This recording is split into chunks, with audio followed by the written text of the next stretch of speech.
El día de hoy nos encontramos en la Plaza de Armas para tratar el tema principal del libro Deporte Popular y Crisis del Estado, el nuevo rostro del Perú en la década de los 80, del autor José Matos Mar. Este libro tiene como tema principal la discriminación de los migrantes en la década de los 80 y 90. A través de los años, el Perú ha estado en una crisis sociopolítica que ha sido manifestada a través de huelgas, protestas por toda la clase social popular.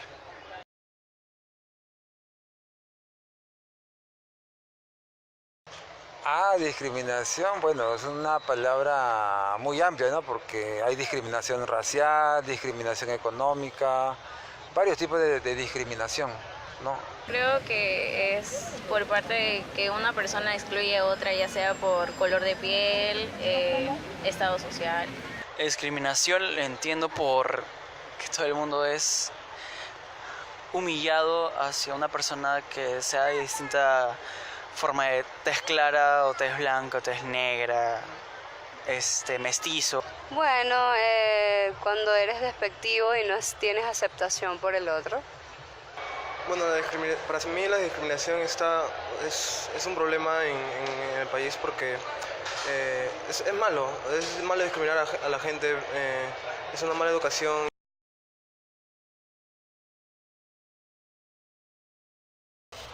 Bueno, cuando estaba en Venezuela, yo venía de Venezuela, estoy aquí ahora, soy peruano, nací aquí en el Perú. En Venezuela he tenido bastante casos de discriminación. Sí. Jamás fui discriminado. Por supuesto. Sí.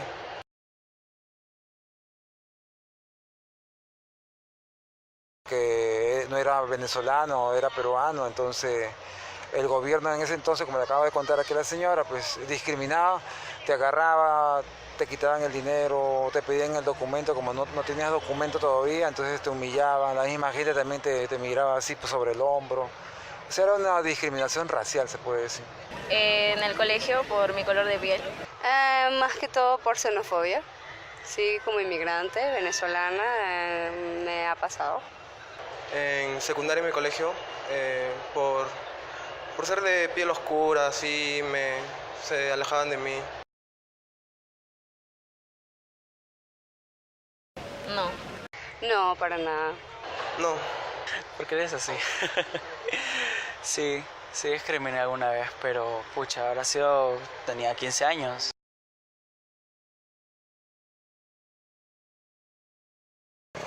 No, ya me había ido ya, pero sí había escuchado por noticias del terrorismo.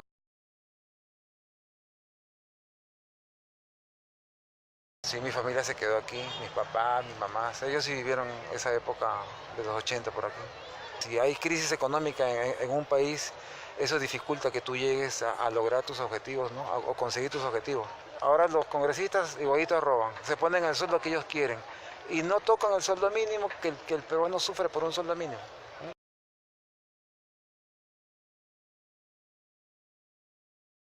Un tipo de gobierno humanitario, humano más que todo.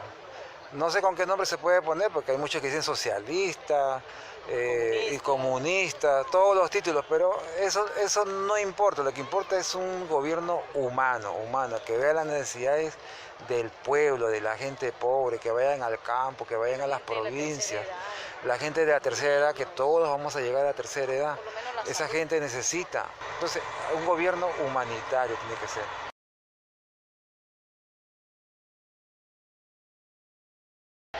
Bueno, es un mal de toda sociedad. En muchos aspectos, la informalidad trae corrupción y la corrupción trae mal gobierno.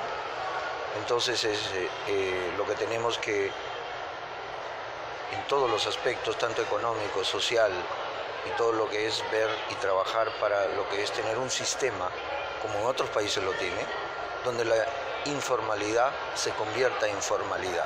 Tiene que haber muchos puntos, muchas aristas. Las causas son muchas, desde la educación, pasando, desde la economía, segundo, desde lo que son los gobernantes. Todo eso tiene que contribuir a lo que es la eliminación de la informalidad. Cuando el Perú sea un país formal, Hay algunas técnicas, algunas medidas, algunos sistemas, sobre todo en contabilidad. En otros países hasta los informales, hasta los ilegales pagan impuestos. En nuestro país no sucede lo mismo. La informalidad es un aspecto muy negativo del ámbito laboral porque genera lamentablemente que el Estado tenga muy poca contribución económica en las arcas.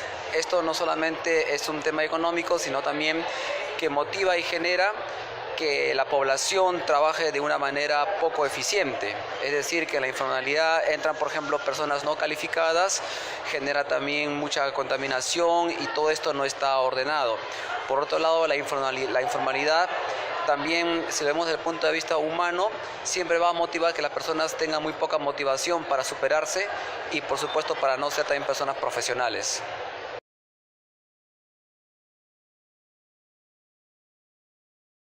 Los migrantes. La migración es un proceso social que es necesario, sí, en todo país, sea cual sea la procedencia. Todos hemos sido migrantes en el desarrollo de la humanidad. Pienso yo que la migración es necesaria, es importante, sea cual sea la fuente, pero tiene que estar regularizada de manera que los nacionales o las personas de ese país o de esa nación no se vean afectadas. En el siglo XVI se da un choque entre dos realidades distintas, la andina y la hispana, dándonos una identidad peruana ya no exclusivamente indígena, donde el Estado colonial era un ente omnipresente, que cumplía su rol de director y organizador de la sociedad. Bajo el contexto de la posguerra, a finales del siglo XIX, comienza un Estado moderno, basado en préstamos, capitales, agricultura, etc., dando aparición al obrero asalariado, mientras que en otras áreas del país el campesino era maltratado. En la década de 1940, el 65% era población serrana. Sin embargo, 20 años después, en 1961, cobró mayor peso y la población rural pasó a ser solo el 53%. Por otro lado, se produce el desborde, debido a la decadencia del sector agro, cual produce huelgas y manifestaciones contra los terratenientes quienes poseían grandes extensiones de tierra, por lo cual las instituciones políticas entran en crisis. Así el gobierno militar buscó aprovecharse de presentar los reclamos populares, la reforma agraria, el reconocimiento de la diversidad cultural y la oficialización del quechua. Sin embargo, los militares en su etapa de gobierno deshacieron las reformas, el retorno a la democracia con un costo alto. En este punto se profundiza sobre la entidad de dos Perú, uno formal que viene a ser el Estado, el centralismo, etc., y el informal que presenta al Perú repudiado, donde las ciudades son los centros favorecidos por el Perú.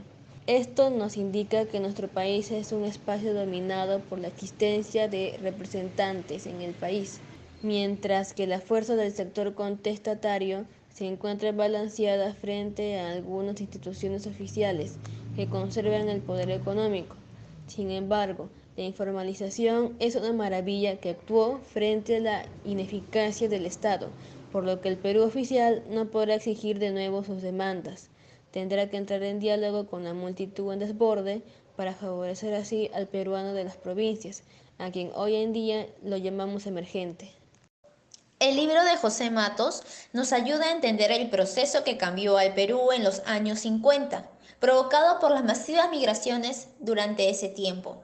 Este cambio de rostro fue gracias a los provincianos, hoy denominados emergentes.